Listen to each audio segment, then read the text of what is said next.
of Mamu Akwaba Shonko, Emra GHASA TV. So, we a personality profiler from time to time, I am not yet but then, I mean, who's a man can say have a big fish in the house or somebody we all love to listen to.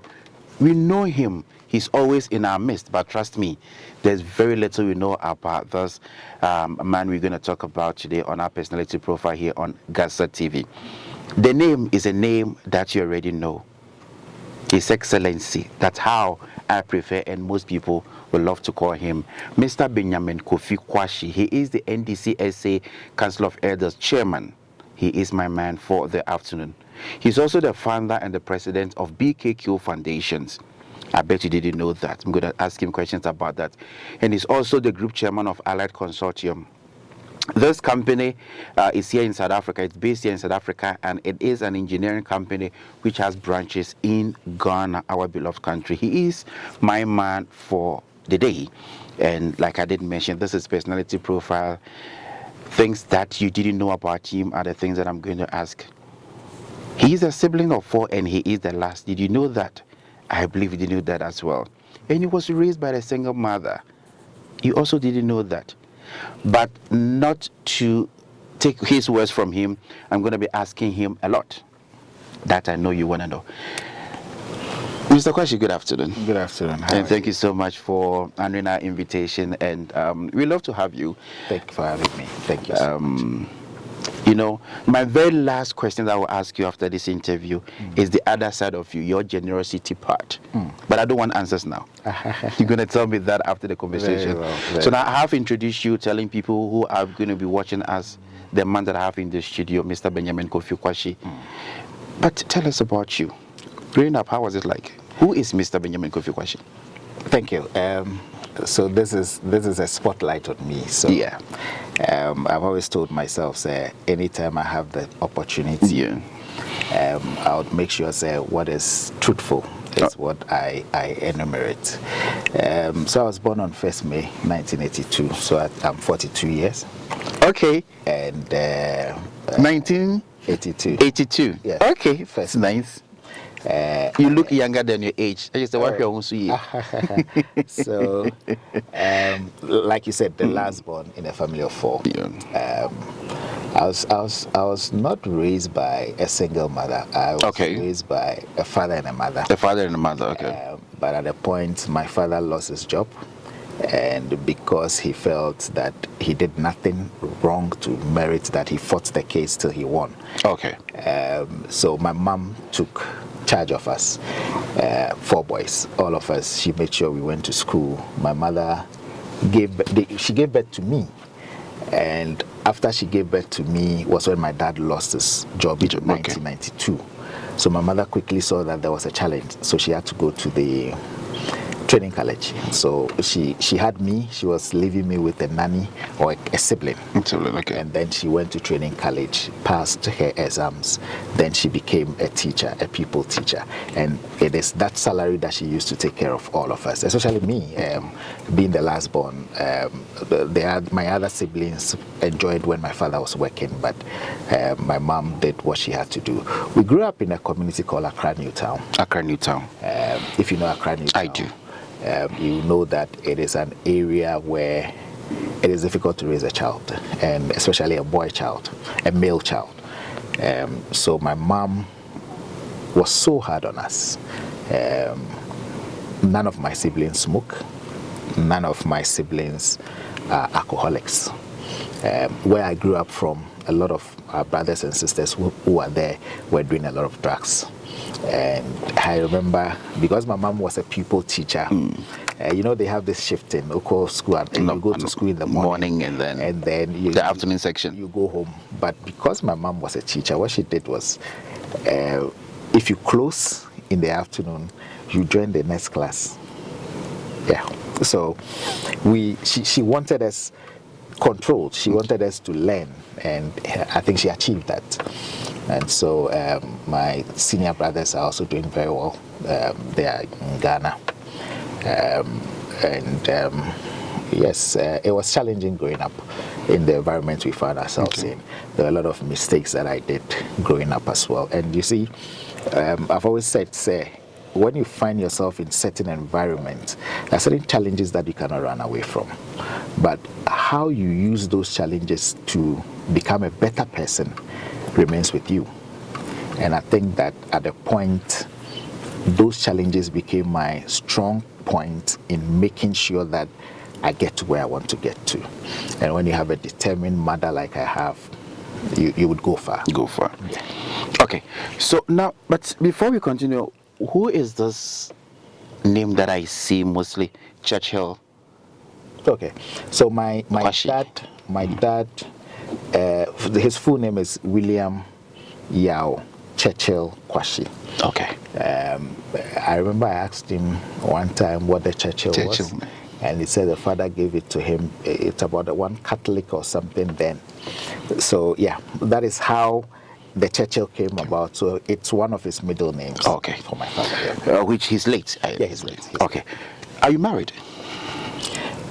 Before I walked into the studios, I'll say yes, I'm married. You're married? Yeah. To? So, which nationality? Which country? Oh, I'm married to a South African. And the person is from, what's her name? KZN. The father is from KZN. Oh, she's a Zulu. She's a Zulu. And Okay. the mother is a Xhosa. The mother is a Xhosa. The father is a Zulu. She and I have been together from 2016. Okay. Till today. The name is Nonkazi Mule. I usually attend my programs with her anytime there is. Yes, so yes. Any kids involved? We don't have kids together. Okay. Usually we don't say that we don't have kids together. I had kids before we met, so we always say that these are our children. Okay. So yeah. There's this rumor, I don't know, but I would like to, like you rightly said at the beginning of this conversation, that you will clear every doubt. You hate to say it as it does.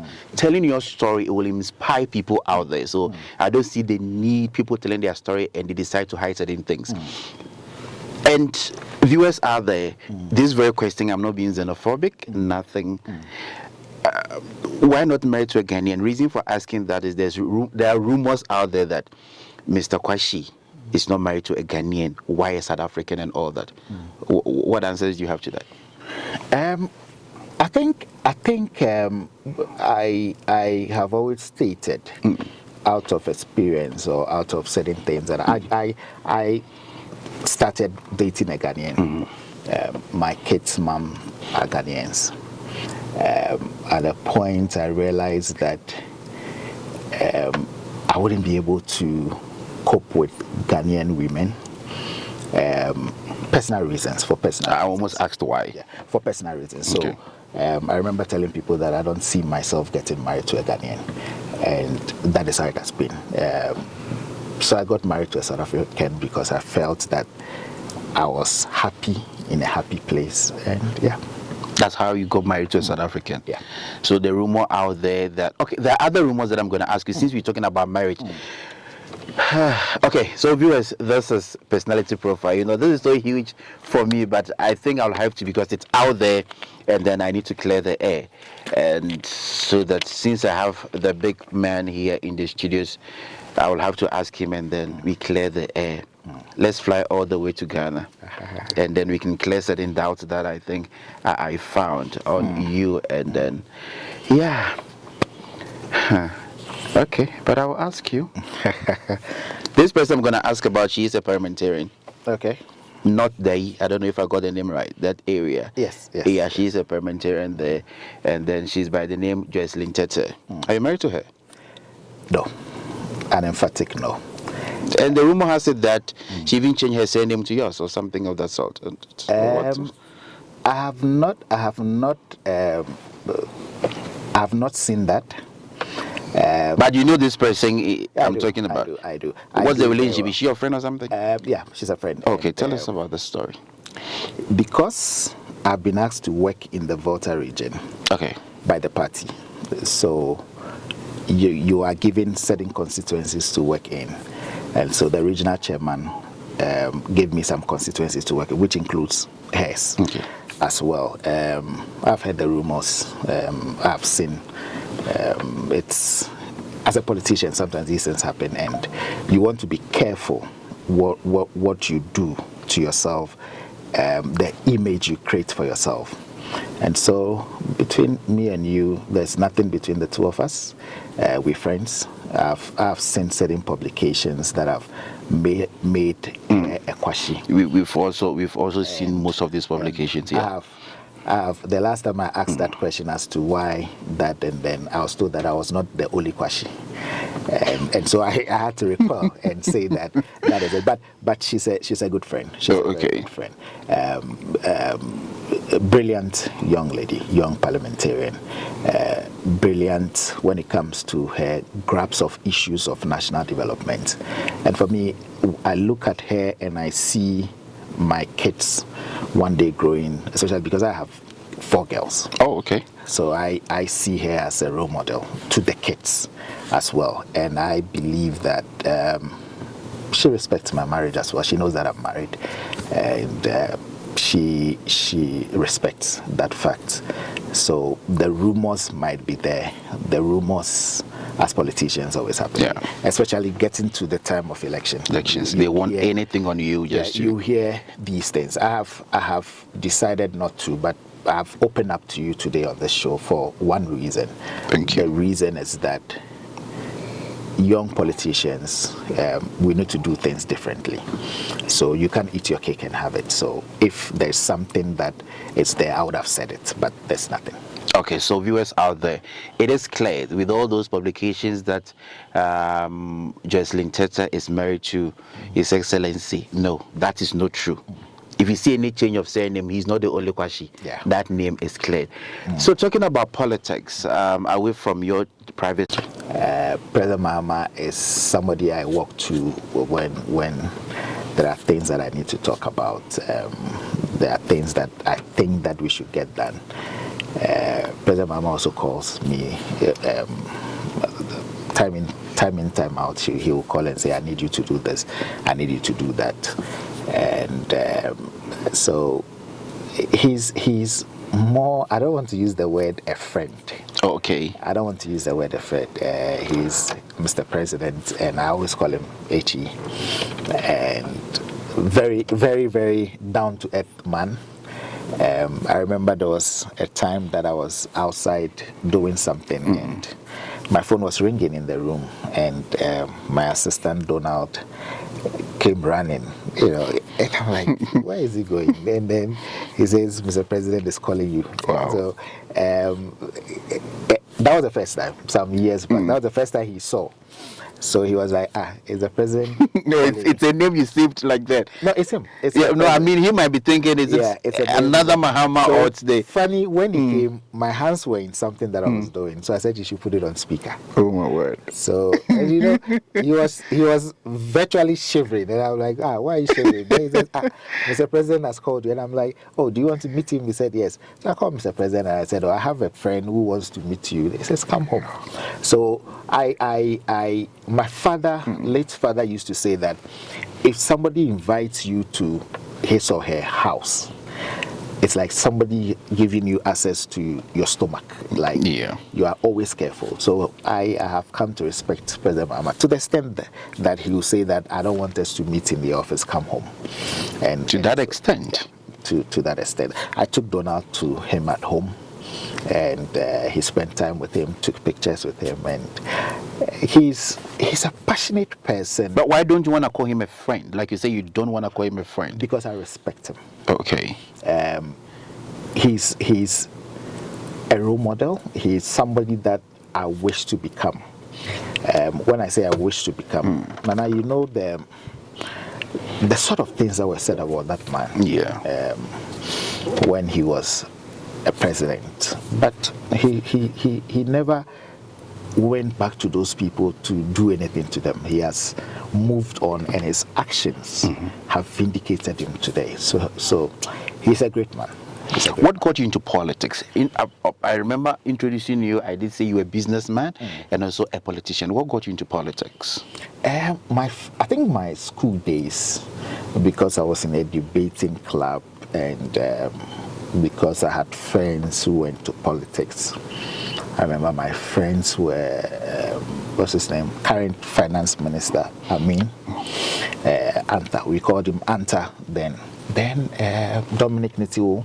So what brought me into politics was, I remember when a friend of mine, he's the president of Child Rights International, Brighter Peer.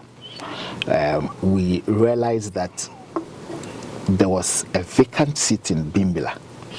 If you remember, that time, what was his name? Ibn Chambers has gotten an appointment to ECOWAS. So we are like, let's get a young guy to Parliament. So we went for Dominic Nitiwo. He was at a teacher training college at that time. So we started doing the campaign, and then Dominic became the youngest member of Parliament for Bimbila that time. Unfortunately for me, all my friends were in the MPP. So, your friends were in the MPP? Yeah, all my friends, all my political friends that I grew up with. And why NDC? Okay. I remember there was a day that there was something I needed to get done, and I needed a political connection to get it done. So I spoke to one of them, I won't mention his name. And they said, we'll help you, but on one condition. And I said, what condition? Unless you become a member of the New Patriotic Party. Okay. So I'm like, okay. That's a blackmail. I won't do. But by then, were you belonging to any political party? I had believed in the social democratic nature of the NDC. Of the NDC, okay. But you were not a card-bearing member of the NDC I was not by a card-bearing then. member. Yeah.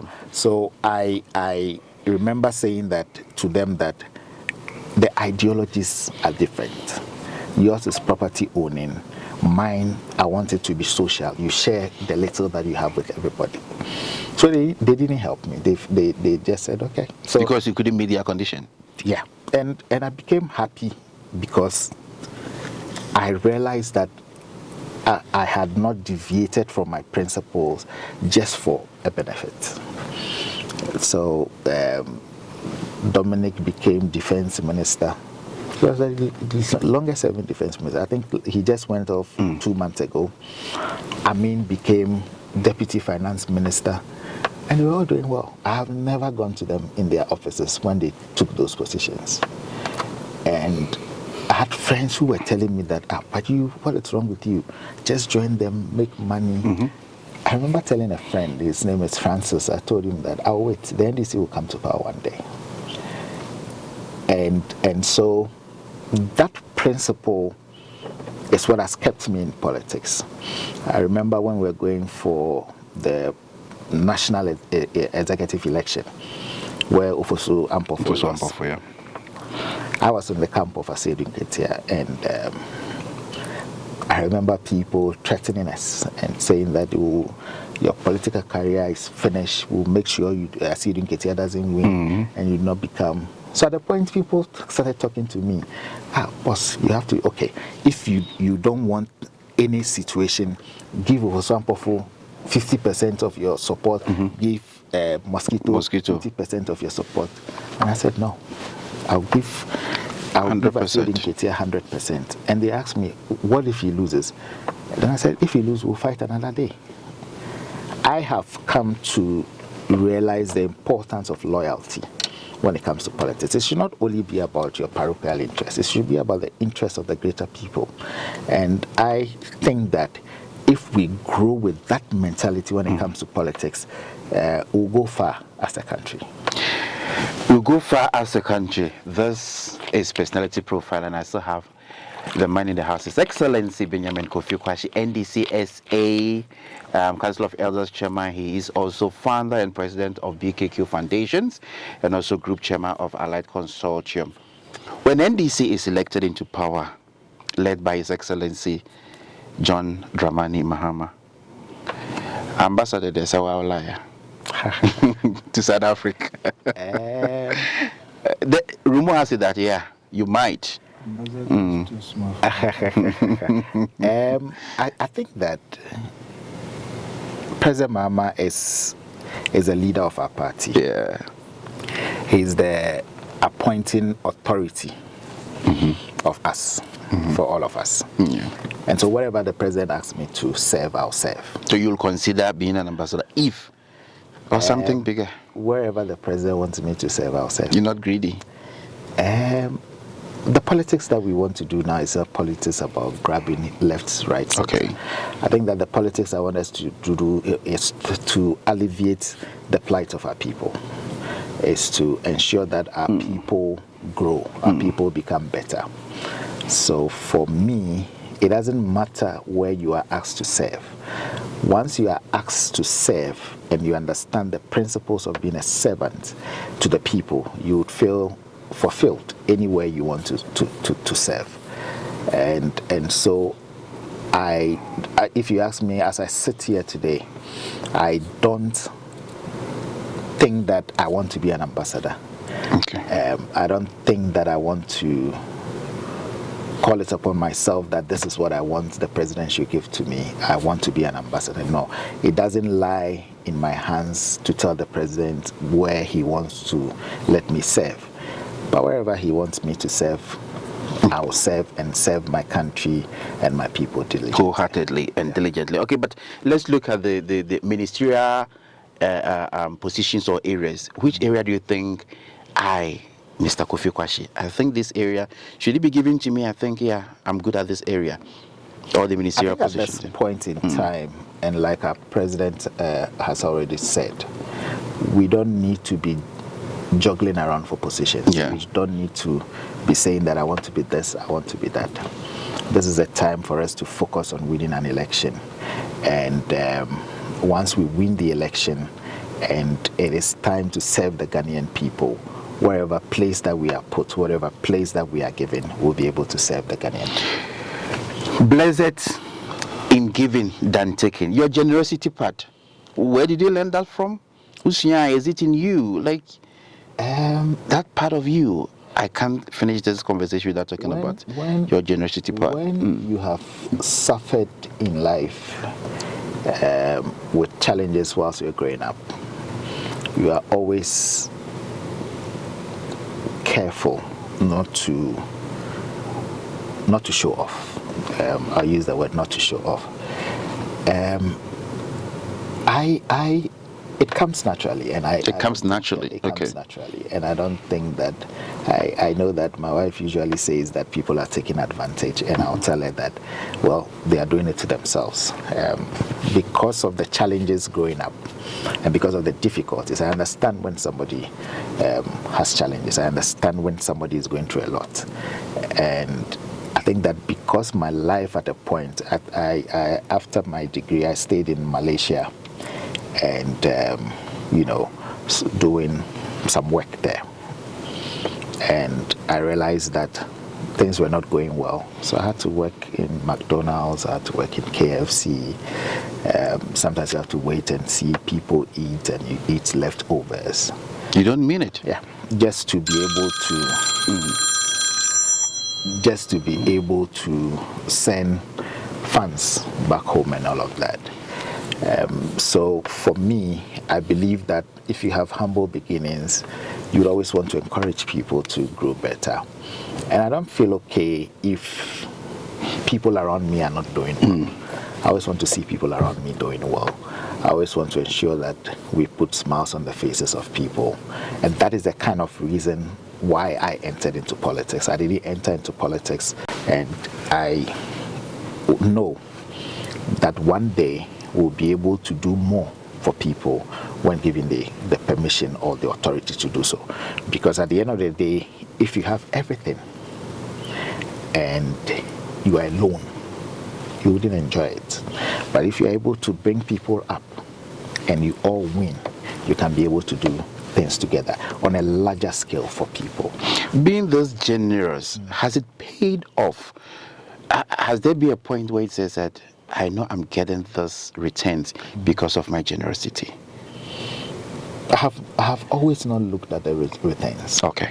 I've always not looked at the returns. You remember when you asked me a question, I took time when you asked me about whether I'm married or not. Yes. And I took a bit of some seconds to answer. I took those seconds to answer because when I entered into your studios today, I don't know whether I am still married or not, with a reason. I don't know also whether the next 2 days will determine whether I'm married or not. Okay. But I do this not because I want something specific out of what I've just said. My principle in life is that sometimes it is difficult where we find ourselves in, especially as a politician. There were people that ask genuinely for help, and when you tell them that, oh, you want 50,000, I can help with 20,000, and they get angry. People feel a sense of entitlement, and certain times, the way people treat you. I've had a partner, a wife, who always says she cannot be like me, and rightly so, because we are all different people when it comes together, because she feels that she cannot take it when people take advantage of her. And so I have come to realize that everybody deserves a second chance. The reason why I brought that thing into it and said I don't know whether I was married or not, because you want to make your case and let whoever that person is realize that in the field you find yourself in, these are like occupational hazards. Yeah. When he asked me the question also about why am I not married to a Ghanaian? To Ghanaian, yeah. In South Africa, sometimes also I have those challenges. I remember there was a time that a friend sent me a picture of her tattooing my name. A friend? Yeah, a friend. Not even one person. And it's the BKQ stuff. Yeah. Your hashtags. And so somebody said, oh, they're in a relationship. And I said, no, I'm not. So when the friend called and I said, okay, why the tattoo? Then he says, oh, you've helped me in something that I don't want to ever forget. You see the mentality. So, Nana, we should do much for the people. We should ensure that the politics we do, it's not about us. It's about the people. And for me, in my household, in everything I do, that is what I look up to. Okay, and then let me ask this question for the last. We still here with our very own Mr. Benjamin Kofi Kwasi. I think one day I'll visit you at your workplace, then we talk about the BKK Foundation and also about Ally Consortium. So now, yes, you said you're married, and sometimes your wife says to you that you're too generous. People are taking advantage of you. So whatever thing she says, it never changed who you are, your generosity part. No. Because sometimes our partners can change who we are. No, I've not. On your side, it's a no. I've not changed. But rather, I have worked so hard on her that I see her also having the same traits that I want to. Okay. I am. And sometimes you have to explain to her and tell her that, look, when you do it, there's a favorite quote in the Bible that I always say. They say, cast your bread upon the waters. It didn't say that cast it and expect something. It says at the right time, it'll come back to you in different folds. So for me, that is what I always tell her, that give. And when people take advantage of you, know that you've done your part. And you don't look for the reward in people. When you're doing good to people, don't sit and say that I want them to come and pay me back when they're okay. No. One day you'll find it in a different way. And I have said it, that even if I don't find it today, I have kids. Somebody someday will say that, oh, there is this Mr. Kwasi who helped me.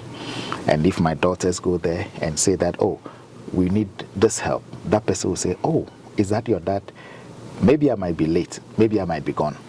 But the legacy that I have left will become beneficial to those that I've brought into this world. Before I take leave of you, like, I'm so overwhelmed listening to your generous part and the kind of person that you are.